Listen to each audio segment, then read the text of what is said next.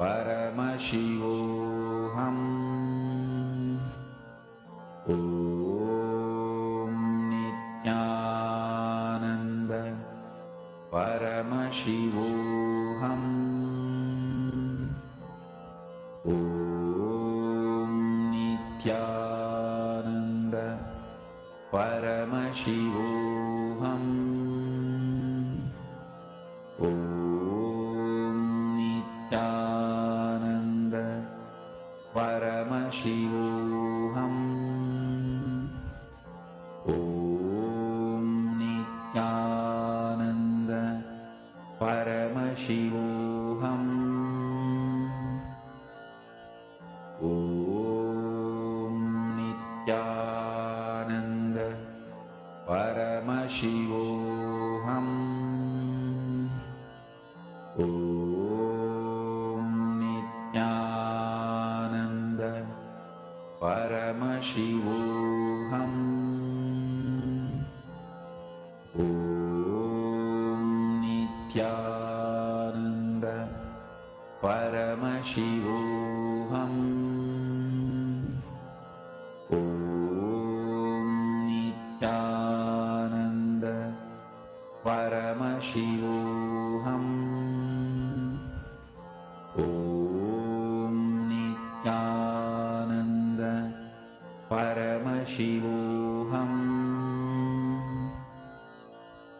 Om Nithyananda Paramashivoham. Om Nithyananda Paramashivoham. Om Nithyananda Paramashivoham. Om Nithyananda Paramashivoham. Om Nithyananda Paramashivoham.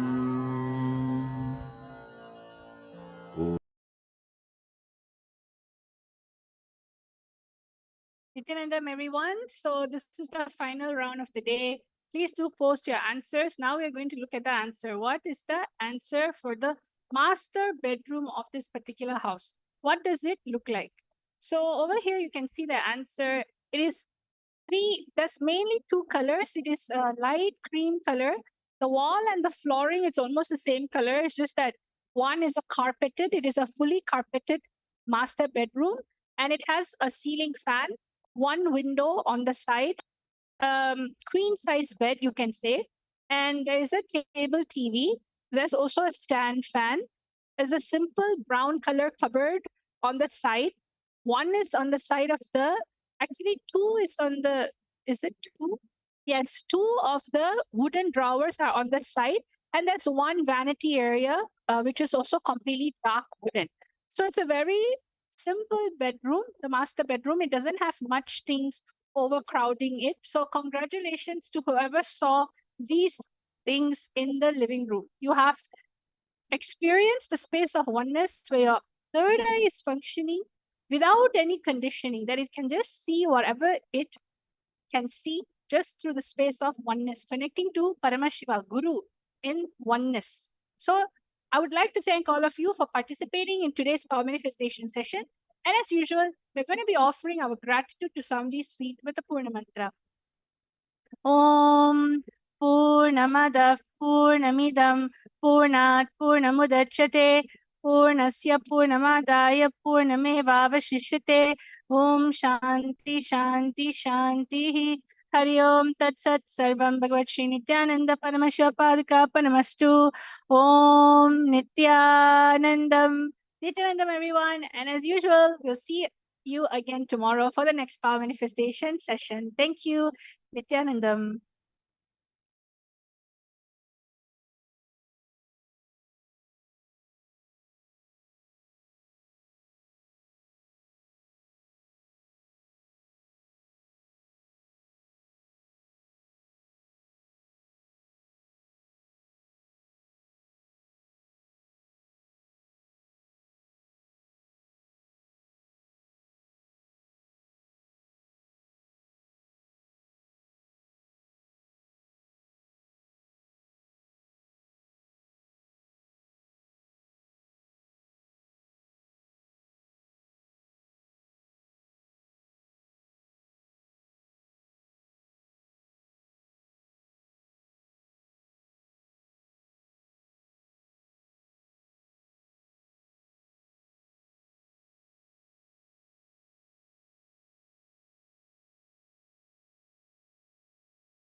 श्रीकैलासोन्नतद्वादशान्तश्यामलापीठारूढ श्रीमीनाक्षि सुन्दरेश्वरा भिन्नस्वरूप परशिवपुत्ररत्न Kumar गुरुमण्यतुल्यावतार श्रीपार्वतीस्तन्यपानलब्धदिव्यज्ञान विश्रुतसकलनिगमागमसारभूत द्राविडवेदप्रवक्त्रे श्रीमत्परमशिवकरुणासमधिगतमुक्तामयचतुरश्रयान गीयमान छत्रचामर श्रीचिह्नकाहलादिसमस्तबिरदावल्यलङ्कृत ज्ञानविज्ञानचक्रवर्ती सर्वजनसङ्घसद्यो निर्वाणदीक्षाव्ययापवर्गवर्ष विश्राण Jimuta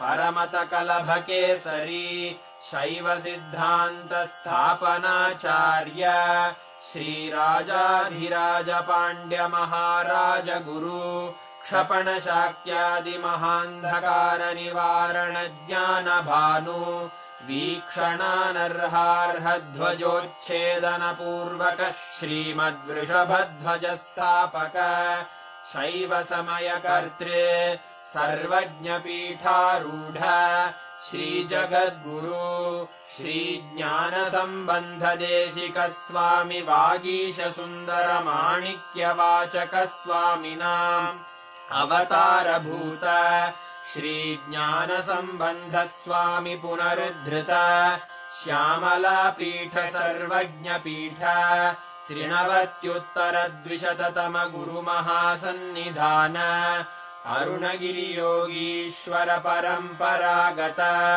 Arunachal सर्वज्ञपीठ गुरुमहासन्निधान Kailash परम्परागत काञ्ची कैलास सर्वज्ञपीठ 33 गुरुमहासन्निधान नित्योत्सव नित्यमङ्गल नित्यकल्याण नित्यरजित कैलास परम्परागत आदिकैलास नित्यानन्दपीठ महासंस्थान महासिंहासनपीठकर्तः साक्षात् श्रीपरमशिव समुद्भूत कैलास परम्परागत वैवस्वतमनु इक्ष्वाकु हरिश्चन्द्र भगीरथ श्रीरामचन्द्र शूरसेन इत्यादि अनवच्छिन्न सार्वभौम चक्रवर्ति परम्परागत 64 योगिनी मण्डित 64 सम्प्रदाय प्रवर्तक मनुधर्मशासन सूर्यवंश प्राप्त सर्वज्ञपीठ सुराङ्गी साम्राज्य मूर्धाभिषिक्त चूडामणे साक्षात् श्री परमशिव समुद्भूत कपिल महागुरु पुनरुद्धृत महानिर्वाणिपीठ अष्टोत्तर सहस्र श्री महामण्डलेश्वर साक्षात् श्री परमशिव सिंहासनाभिषिक्त समस्त गणनायक श्री महागणपति समारंभ अनवच्छिन्न पीठाधीश्वर गुरु परंपरा प्राप्त अटल पीठ अष्टोत्तर सहस्र श्री अटल पीठाधीश्वर धर्म मुक्ति स्वर्गपुर स्वर्ण पीठ 23 गुरु महासन्निधान कैलास परम्परागत आदिपीठ सर्वज्ञपीठ जगद्गुरो श्री कैलास पुनरुद्धारक श्री कैलास परमाचार्य श्रीमत्परमहंस परिव्राजकाचार्य वर्य सच्चिदानंद प्रणव स्वरूप श्रोत्रिय ब्रह्मनिष्ठ श्रीमज्जगद्गुरु श्रीलश्री भगवच्छ्री नित्यानंद परमशिव श्री ज्ञान संबंध देशिक परमाचार्य स्वामिन् अत्रागत्य परिपाल्य च अस्मान् विज्ञान वितरणेन विजयी भव जय जय